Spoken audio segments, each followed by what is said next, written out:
Good, how are you? I'm good. What you working on? I broke open one of those Happy Camper, Mr. Campy kit from Cosmo Cricket. Right. And there's so much product in the kit. I've already made this really cute little tin. All I added was the DVD tin and the little magnets from Basic Grey. And I've made a little tic-tac-toe game. Oh my gosh. And it's magnetic, so none of the pieces will fall out on the floor of the car. Oh my goodness. And it'll keep the kids occupied for half an hour, maybe, if you're lucky.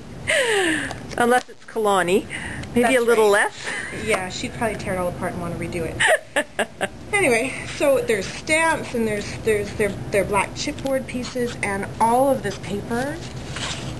And right now I'm going to cut apart the journaling card sheet and use it in a little mini album, which I will then house in the cute little memory box. I think that's my favorite part of that kit. It's very cute. That little window on the front. Yeah.